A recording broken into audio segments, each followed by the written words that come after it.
Olá, amigos. O tema da nossa aula de hoje é princípios da negociação. Quer queiramos ou não, a negociação faz parte da nossa vida. Desde quando nós negociamos? Eu acredito desde quando nós nascemos. Uma criança sabe negociar com os pais e sabe também utilizar as ferramentas para obter aquilo que ela pretende. Com quem nós negociamos? Entendendo a negociação como uma tarefa de via dupla de comunicação, nós negociamos continuamente com todas as pessoas que nos cercam. Pense nas 10 mais importantes decisões da sua vida. Qual delas você decidiu sozinho? Eu apostaria que nenhuma delas. Sabe por quê? Porque qualquer decisão importante na nossa vida interfere na vida das pessoas que estão ao nosso redor. E com isso, nós não podemos tomar essas decisões sozinhos. Nós temos que negociar. Para ilustrar a importância da negociação, eu gostaria de apresentar alguns fatos sociais, econômicos ou mesmo políticos que podem ratificar o que estou dizendo. Por exemplo, imagine uma negociação da OEA a respeito da libertação de Ingrid Betancourt. Uma outra negociação no Congresso Nacional entre o governo e os partidos de sustentação a respeito da distribuição dos cargos nas estatais.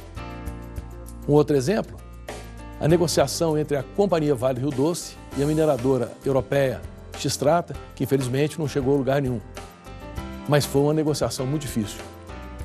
Outro exemplo, a gente poderia falar sobre a negociação entre o técnico da seleção brasileira de vôlei, Bernardinho, com o levantador Ricardinho, a respeito da distribuição do prêmio da Liga Mundial de Vôlei, que houve um impasse muito grande entre os dois.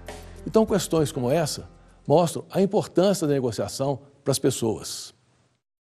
Um outro exemplo, infelizmente, de uma negociação mal sucedida, foi a negociação feita entre o governo brasileiro e o governo da Bolívia a respeito do arresto da refinaria de petróleo da Petrobras implantada na Bolívia.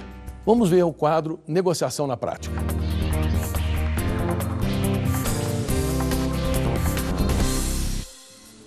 Faça um cálculo rápido do total das decisões financeiras que você já tomou em toda a sua vida até hoje, sem negociar, qualquer que tenha sido o motivo. Definição do seu salário, compra e venda de veículos e imóveis, aquisição de vestuário, eletrodomésticos, brinquedos, passagens, hotéis e pacotes de viagens, contratação de serviços médicos, odontológicos, seguros e manutenção de casa, do carro e de equipamentos, aplicações e empréstimos financeiros, etc. Considere a hipótese que você tivesse obtido um ganho médio de apenas 5% nessas operações. Quanto isso representa na sua realidade? 1.000? 20 mil? 500 mil reais? Qualquer que seja, esse valor lhe pertencia e você o perdeu. Ele poderia estar agora na sua mão e pode, inclusive, estar fazendo falta para você. Então, já que a negociação faz parte da sua vida, você precisa conhecer os seus princípios para que possa conduzir esse processo da melhor forma. Como podemos notar, a negociação faz parte do nosso cotidiano.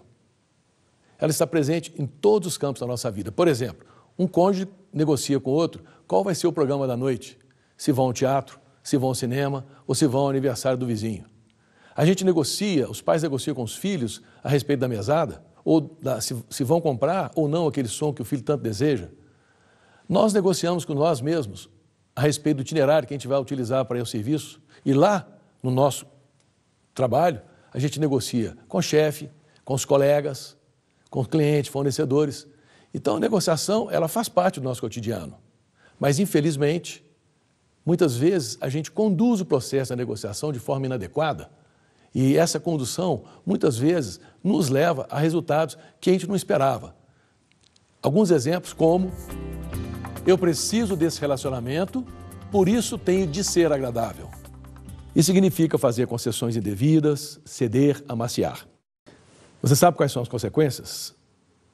Você pode correr o risco de não alcançar o objetivo que você tanto espera e, pior do que isso, você fica com sentimento de culpa ou então experimenta ressentimentos. Ou então, outro caso, como: eu preciso conseguir isso para mim ou para a minha empresa, por isso tenho de ser duro. Isso representa inflexibilidade, atrito e indiferença. A negociação caminha para o impasse e provoca um desgaste na relação e a indignação das partes. Às vezes, você não pode dar ao luxo de perder o acordo, mas também não pode se dar ao luxo de sair prejudicado na relação. Estrutura da negociação. A negociação pode ser estruturada em 4 grandes focos.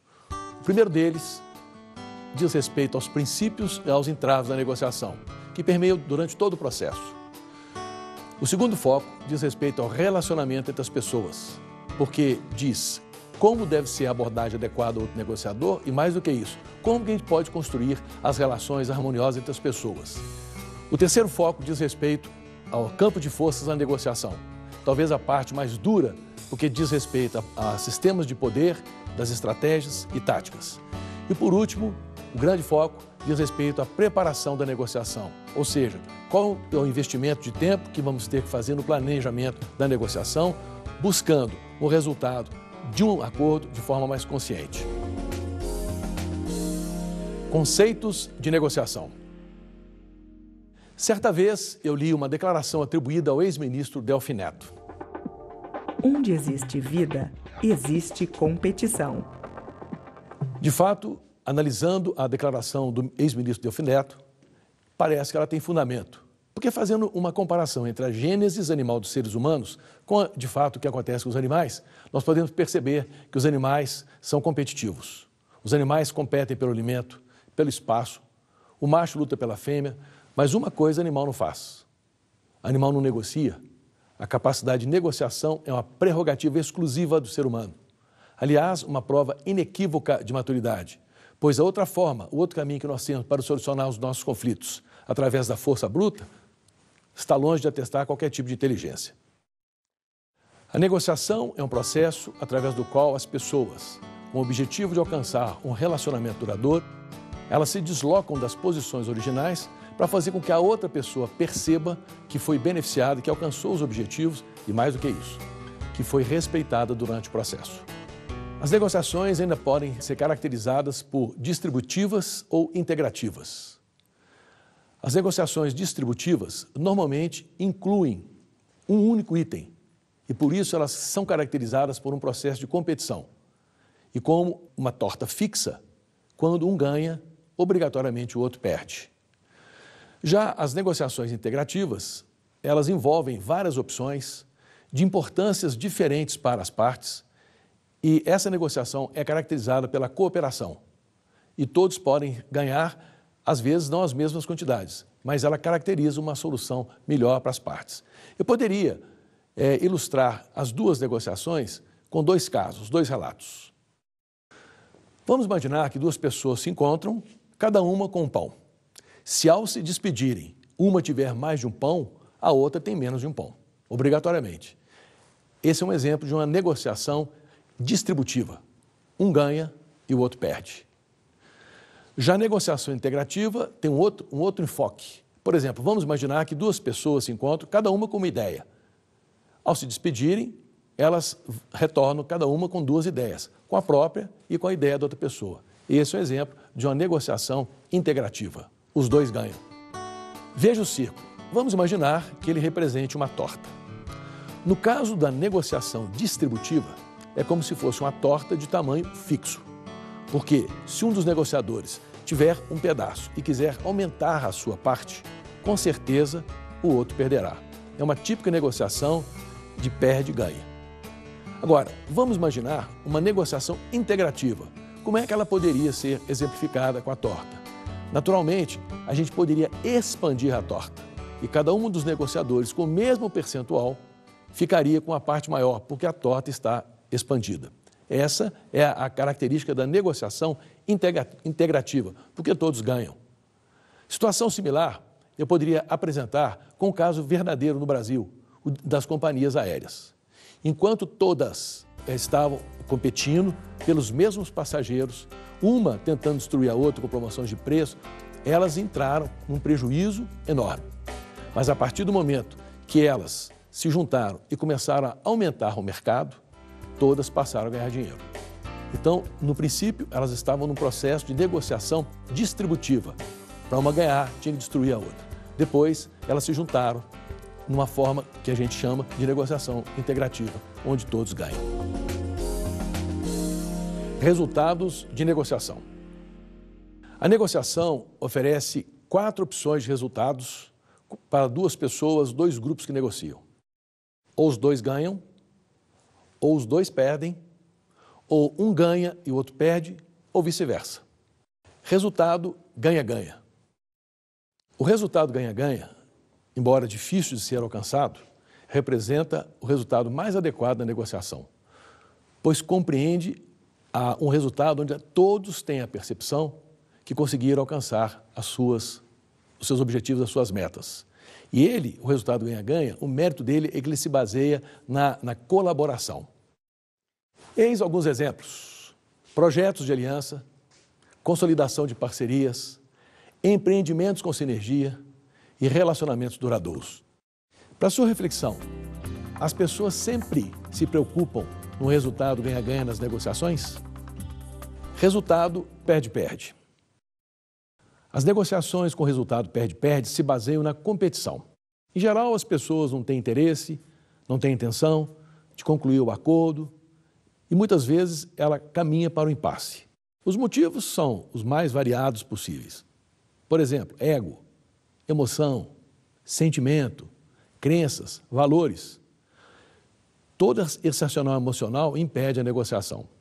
Exemplos clássicos de negociação perde-perde. Negociação entre sócios ou entre cônjuges que têm algum problema de conflito ou negociações estão agressivas. Outro exemplo é negociação entre empresários gananciosos. A negociação entre herdeiros normalmente conduz para o perde-perde. Esses tipos de comportamento não combinam na negociação. E qual foi o resultado? Impasse e desgaste na relação. Essa é a consequência de uma relação com resultado perde-perde. Resultado perde-ganha. As negociações com resultado perde-ganha também se baseiam na competição. Infelizmente, esse resultado perde-ganha não promove a construção da relação duradoura, porque a pessoa que tem a percepção que ficou prejudicada, ou seja, que perdeu, não tolera a situação. Primeiro, ela busca não cumprir com a parte dela no acordo. E, além disso, ela busca com obstinação dar o troco numa negociação futura motivada pelo sentimento de vingança. Um exemplo bem simples que pode mostrar isso está na nossa casa, a relação entre a patroa e a empregada doméstica.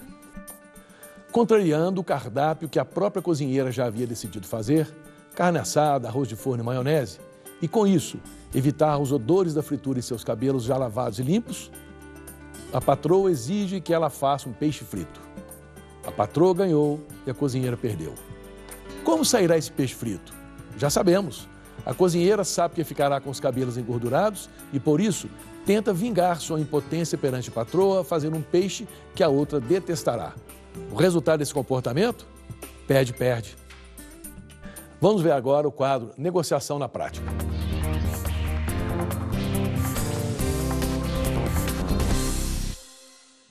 Vamos imaginar uma empreiteira que participa da concorrência de uma obra. Para ganhar o contrato, apresenta uma proposta na qual reduz sua margem de lucro mínimo com a intenção de, se ganhar, usar sua força e aumentar sua fatia no bolo, em detrimento de seus subcontratados, projeto, construção, montagem e inspeção, serviços técnicos de engenharia mecânica e elétrica. Quais serão os resultados dessa jogada? Os subcontratados, sob pressão, farão concessões indevidas e procurarão compensar essa perda no futuro através da astúcia. Ficarão fragilizados, ineficazes e serão expelidos. A empreiteira, no primeiro momento, ganha e os subcontratados perdem, mas, posteriormente, a empreiteira acabará ficando sem eles. Resultado, perde-perde.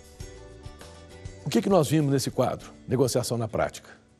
O que era uma relação perde-ganha no início, onde um ganhou e o outro perdeu, transformou-se, no final, numa relação perde-perde, onde todos perderam. Quais são as consequências de um resultado perde-ganha na negociação? Todos eles conduzirão as negociações seguintes para o resultado perde-perde. Nesse caso, cabe uma questão para que você reflita. Se o resultado perde-ganha em uma negociação transforma-se inexoravelmente no médio e longo prazo em um resultado perde-perde, por que a maioria das pessoas ainda insiste em levar vantagem em tudo? Talvez eu pudesse tentar esclarecer essa indagação fazendo comentários a respeito de costumes e culturas. Você comeria um pastel de carne de gato? Eu tenho feito essa pergunta e invariavelmente obtido a mesma resposta. Claro que não. Mas quando eu digo para as pessoas, e se você não soubesse que a carne era de gato? Todo mundo responde que sim. Então a conclusão que eu chego é que a questão não está propriamente na carne de gato, mas na informação. Porque se a pessoa não sabe, come. Então isso tudo tem a ver com a nossa cultura. Porque, embora comer carne de gato não seja costumeiro no nosso país, é costumeiro em outros países. Lá eles comem carne de gato, de cachorro, de cavalo, indistintamente. No final da década de 80, viajando a serviço na Coreia, eu estava em Seul, num restaurante muito elegante, e me serviram uma carne saborosíssima. Ao comentar com o nosso nativo, que era o representante nosso que morava em Seul, que a carne estava deliciosa, ele falou que a carne era de cachorro. Eu fiquei surpreso. Para constatar efetivamente que era carne de cachorro, ele virou-se para o coreano ao lado e perguntou que carne que era aquela. Para minha surpresa, o coreano respondeu que era carne de cachorro. E ainda virou-se para mim e falou assim, vocês não comem carne de porco no Brasil? Eu imaginei que o coreano, pelo menos em tese, tinha razão. Pelo menos em termos de asseio, aparentemente a carne de cachorro é mais asseada do que a carne de porco. O que eu estou querendo dizer com isso? É que aspectos culturais podem interferir no nosso julgamento. O que significa isso? Muitas vezes, no nosso país ou em outros países, as pessoas, por aspectos culturais, querem levar vantagem em tudo. E isso interfere no comportamento na busca de um acordo da negociação. E percebemos que os valores culturais podem conduzir para o resultado perde-ganha. Na verdade, é perfeitamente possível construir uma relação duradoura baseada na lealdade e na sinceridade. Mas para isso basta que a gente comece a abrir mão de querer levar vantagem em tudo. Quais são as frases que nós ouvimos sempre, de todas as pessoas? A negociação só é boa quando é boa para todo mundo. A negociação só vale quando todos levam vantagem. Mas isso é apenas uma frase, porque na prática, como que as pessoas se comportam? Realmente, na prática, o discurso, a prática é completamente contrária ao discurso, porque na prática todo mundo quer levar vantagem em tudo. Eu me lembro de uma vez que eu estava realizando um seminário para a General Motors, aliás, para uma empresa chamada WWP, que era uma associação, a joint venture entre a General Motors e a Fiat, e um dos participantes virou-se para mim e falou assim, professor Carlos, se o senhor disser que o resultado da negociação tem que ser ganha-ganha, eu vou me levantar agora e vou embora, porque não existe hipocrisia maior do que essa. Independente da indignação daquele profissional, eu gostaria de fazer uma reflexão um pouco mais profunda sobre essa questão ganha-ganha nas negociações. Na verdade, a maioria quer mesmo levar vantagem em tudo e não se importa com o resultado que o outro lado tenha, se vantajoso ou não. As pessoas se preocupam especificamente com elas. Alguns relatos podem provar e mostrar, exemplificar exatamente o que eu estou querendo dizer. Alguns anos atrás, eu estacionei meu carro num posto de gasolina para ser abastecido. É um posto que eu abasteço com frequência e sou muito bem atendido pelos rapazes, os frentistas. E estava se aproximando a época do Natal e eu queria dar uma gorjeta um pouco mais expressiva para aqueles rapazes que me atingiam também durante o ano. Então, quando um deles se aproximou, eu estava com o tanque vazio, queria encher o tanque, eu só tinha 2 notas de 50 comigo. Por gentileza, coloque R$90 de gasolina e pode ficar com um troco para você, os R$10. Enquanto a bomba estava mexendo no automóvel, ele chegou-se para mim com uma prancheta e virou-se e falou assim, o senhor poderia assinar na caixinha de Natal dos funcionários do posto? Foi perfeitamente, só que eu não tenho mais dinheiro. Eu posso assinar os R$10 e, nesse caso, você, por favor, devolva o dinheiro que eu te dei de gorjeta e coloque na caixinha do posto. Ele ficou olhando assim parado, com a prancheta na mão, depois virou-se para mim assim, não, olha, não precisa não, você não precisa assinar mais a caixinha de Natal não, tá tudo certo. Eu fui embora rindo. Por que ele me liberou de assinar a lista da caixinha de Natal dos funcionários do posto? Porque se eu assino a lista, ele teria que devolver o dinheiro. Nesse caso, ele perderia os R$10. E quem ganharia? Os funcionários do posto. Era uma relação típica de perde-ganha. Ele, o frentista, perderia e os funcionários ganhariam. Se eu não assinasse a lista, ele ganharia gorjeta. É uma relação perde-ganha. Os funcionários perderiam e ele ganharia. Ele preferiu pensar egoisticamente nele. Ou seja, ele ganhou e os funcionários perderam. O ex-presidente Kennedy era apreciador de charutos cubanos. Certa vez, ele solicitou ao seu assessor que comprasse o maior número de charutos cubanos no território americano que encontrasse. Quando o assessor chegou com 1000 charutos, ele, o presidente Kennedy, abriu a gaveta, tirou um papel e assinou uma declaração que proibia a comercialização de produtos cubanos no território americano. Por que ele fez isso? Porque ele sabia, se ele tivesse assinado o decreto antes de ter a posse dos charutos, ele ficaria sem condições para apreciar, né, o charuto que ele tanto adorava. O que nós vimos? Uma típica negociação perde-ganha. Porque ele, o presidente Kennedy, o ex-presidente, ele ganhou porque ele ficou com os charutos. Mas o que aconteceu com os americanos comuns que também eram apreciadores de charutos? Eles ficaram sem oportunidade de comprar o produto. É uma ingenuidade deixar de considerar alguns sentimentos dos seres humanos, como ganância, cobiça. E isso nos remete à teoria dos jogos, que trata essas questões. A racionalidade individual é coletivamente irracional. Embora pareça uma frase de efeito, esse é o comportamento típico dos seres humanos. Tem um ditado que representa muito bem isso. Se a farinha é pouca, meu pirão primeiro. Situação idêntica que acontece com pessoas que moram ou em casa ou em apartamento. O comportamento dessas pessoas, tendo em vista uma possível falta no abastecimento de água, muda o comportamento dessas pessoas. Quem mora numa casa vai tentar racionalizar o uso da água. Quem mora no apartamento, ao contrário, ao saber que vai faltar água, ela acumula água dentro de casa, nos tanques, nas banheiras, nas máquinas de lavar roupa. E o que acontece? Elas acabam imediatamente com a água que está no reservatório do edifício. Sempre dentro do conceito que se a farinha é pouca, o meu pirão primeiro. Se a água é pouca, eu vou cuidar de me abastecer. A vantagem competitiva, portanto, é saber cooperar. Se nós vamos voltar a negociar com aquela pessoa e nós queremos construir uma relação duradoura, portanto, a relação ganha-ganha parece indicar o caminho mais saudável para a gente construir essa relação. Por isso, nós devemos deixar as portas abertas e o caminho limpo para a gente voltar a negociar.